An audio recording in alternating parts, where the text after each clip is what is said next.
तो ओजी blood line का भाई पांचवा मेंबर हमको पता चल चुका है, वो है सीएम पंक। सीएम पंक को आज डब्ल्यूडब्ल्यूई स्मैकडाउन पर इंट्रोड्यूस किया गया पॉल हेमन की तरफ से, और पॉल हेमन आज आए, रिटर्न किया पॉल हेमन ने और बताया कि पांचवा मेंबर होने वाले हैं ब्लड लाइन का, वो सीएम पंक हैं। और इसके साथ ही हमको आज कॉडी रोड्स और केविन ओवेंस का भी फेस ऑफ देखने को मिला। पूरे स्मैकडाउन का नजर डालते हैं, तो मेरे चैनल को सब्सक्राइब कर दो। New chat wrestling. यार बिना किसी तरीके से शुरू करते हैं, सबसे पहले हम लोग बात कर लेते हैं स्मैकडाउन की शुरुआत में क्या होता है। स्मैकडाउन की शुरुआत करते हैं सोलो सिकोवा और लेकर के आते हैं अपनी नई ब्लड लाइन को, जिसमें थे ब्रॉन्सन रीड भी, और आते हैं चैलेंज कर देते हैं रोमन रेंस को। तो रोमन रेंस उतने समय एरिना में मौजूद नहीं थे, इसलिए उस समय वो मैच पॉसिबल नहीं हो पाया। और इसके साथ ही हमको फिर एक नेक्स्ट मैच देखने को मिला जो कि वुमेन्स डिवीजन का था, जिसमें Bianca Belair versus Chelsea green और उनके साथ ही बेलेयर डेवेनपोर्ट थी। ये ट्रिपल थ्रेट मैच था यूएस के वुमेन टाइटल के लिए कंटेंडर मैच था।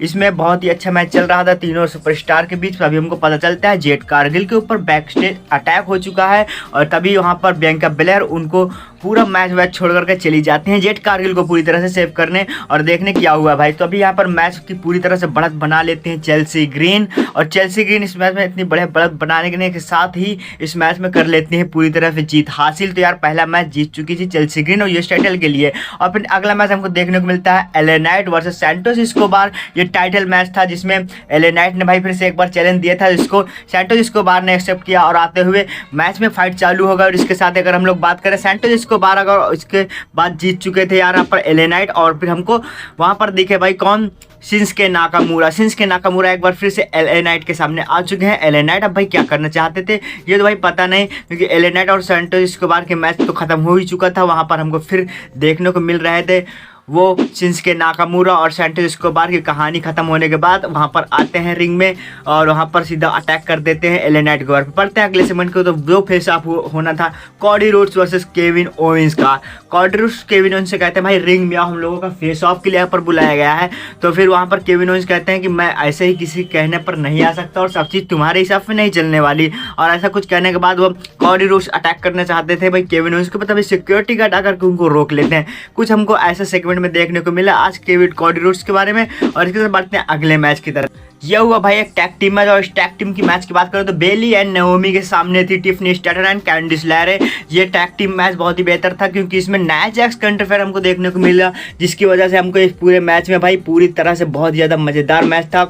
नाया जैक्स ने इंटरफेयर किया और इसके साथ ही बेली और नाओमी को जीत हासिल मिल गई। और इसके साथ जब अटैक हुआ नाया जैक्स का, तो भाई जो फॉरएवर सीरीज वॉर गेम्स की टीम बन गई थी, तो उनके सभी मेंबर्स ने आकर के अटैक कर दिया यहाँ पर बेली के ऊपर। तो बेली की टीम जो थी वो ज़्यादा मजबूत दिख नहीं रही थी। तभी वहाँ पर हमको नज़र आती हैं रिया रिप्ली आती हैं। लिव मॉर्गन का चेहरा देखने लायक होता है उतने समय, और वो उनके हाथ में होती है एक कैंडो स्टिक, जिसको सामना करना चाहती थी कौन, लिव मॉर्गन। और वहाँ पर रकेल रॉड्रिगेज सीधा अटैक करती हैं रकेल रॉड्रिगेज के ऊपर, और वहाँ पर कैंडिस लेरे को भी पड़ती है कैंडो स्टिक। और ऐसे में भाई सबसे ज़्यादा यहाँ पर मार पड़ती है तो रकेल रॉड्रिगेज को, और रकेल रॉड्रिगेज को मार पड़ने के बाद वो सीधा रिंग के बाहर चली जाती हैं। और इसके बाद साथ ही हमको कुछ ऐसा सेगमेंट आज देखने को मिला था ये, और इसके साथ वॉर गेम्स बहुत तगड़ा होने वाला है वुमेन्स डिवीजन का भी। और इसके साथ ही भाई अगर बात करें तो कैंडो स्टिक के साथ आज फेस में जो अपने चेहरे पे लगा करके आई थी प्रोटेक्शन मास्क, वो इसके साथ ही रिया रिप्ली जो अभी तक ज़्यादा गंभीर हो सकती है, इनकी चोटें जो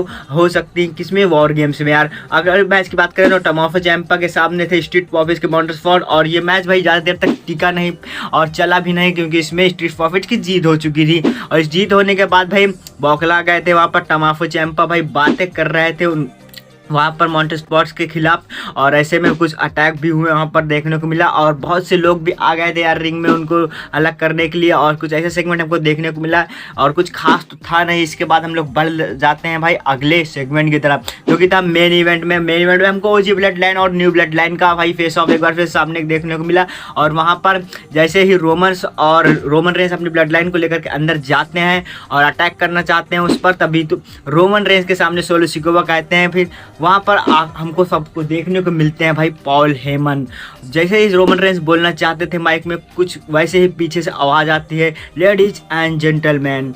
तो अभी सब लोग शौक हो जाते हैं, सब लोग जान गए थे भाई कौन आ गया है। तो आ चुके थे भाई पॉल हेमन के रिटर्न होने के बाद सब लोग सोच रहे थे भाई रोमन रेंस की वजह से आए हैं, रोमन रेंस की वजह से तो आए नहीं थे। नए वाइस मैन बन करके आए हैं वो सीएम पंक के नए वाइस मैन है भाई। अब यहाँ पर सीएम पंक के नए वाइस मैन बन चुके हैं भाई वो पॉल हेमन, और इसके साथ ही रोमन रेंस भाई सरप्राइज हो चुके थे कि पॉल हेमन आ ही चुके हैं। एक खुशी चेहरे पे दिख रही थी रोमन रेंस के, और रोमन रेंस भी ये चाहते थे, पिछली स्मैकडाउन पे जैसे कॉल किया था तो कॉल लग नहीं पाई थी, अब फाइनली वो आ चुके थे। फिर वो बोलते हैं भाई देखो मेरे हिसाब से जो 4 वर्सेस 5 मैच नहीं होना चाहिए वॉर गेम्स में, और होना चाहिए तो 5 वर्सेस 5 लोगों का मैच। और इसके साथ ही रोमन्स की टीम में अगर एक मेंबर कम है ओजी ब्लड लाइन में तो उसको मैं इंट्रोड्यूस कर देता हूँ, वो 5वां मेंबर और कोई नहीं। वो भाई बताते हैं कि वहाँ पर सॉन्ग प्ले होता है, जो थीम सॉन्ग है वो प्ले होता है सीएम पंक का थीम सॉन्ग जैसे ही प्ले होता है सब लोग सरप्राइज हो सकते हैं, क्योंकि सब लोग चाहते थे कि ब्रॉक लेसनर को आना चाहिए था, पर ब्रॉक लेसनर की जगह अपने पुराने यानी कि जिनको पुराने मैनेजर रह चुके हैं वहाँ पर बुलाया जाता है सीएम पंक को। सीएम पंक आते हैं और ज्वाइन करते हैं ओजी ब्लड लाइन को और अटैक कर देते हैं भाई न्यू ब्लड लाइन के ऊपर। और आखिरी में हमको देखने को मिलता है सीएम पंक और रोमन रेंस एक साथ जो अपने फिनिशिंग मूव थे वो दिखाते हुए रोमन रेंस ने लगा दिया था यहाँ पर तमाम लोगों को एक स्पेयर। और इसके साथ ही आज की स्मैकडाउन का कुछ ऐसा ही भाई फिनिश हुआ, अंत हुआ। और इसके साथ ही सीएम पंक अब ज्वाइन कर चुके हैं फाइनली ओजी ब्लड लाइन को। तो सेथ रॉलिंस की भाई कोई बातें चल नहीं रही थी, बैक स्टेज बात हुई थी कि सेथ रॉलिंस का क्या होने वाला है, सेथ रॉलिंस या कॉडी रोड्स में किसी एक को लिया जा सकता है। तो रोमन रेंस ने साफ उसो को मना कर दिया था और सैमी ज़ेन को कि ये दोनों मुझको नहीं चाहिए, मैं 4 लोग ही काफ़ी हैं यार उस न्यू ब्लड लाइन के लिए। तभी 5वें मेंबर तो अब आ ही चुका है। तो फाइनली अब यहाँ पर सेथ रॉलिंस का पत्ता तो कट चुका है ओजी ब्लड लाइन से, और सेथ रॉलिंस आना भी नहीं चाहते थे। और इसके साथ रॉ में देखना इंटरेस्टिंग होगा कि सेथ रॉलिंस अब क्या बोलते हैं इस पर। और आप लोगों को कैसा लगा भाई आज का स्मैकडाउन? तो अगर अच्छा लगा तो यार वीडियो को लाइक कर देना एंड कमेंट कर देना, और साथ ही चैनल को कर दो सब्सक्राइब। सीएम पंक तो आ ही चुके हैं और साथ में पॉल हेमन का भी हो चुका है रिजल्ट। तो मिलेंगे हम लोग अगले वीडियो में।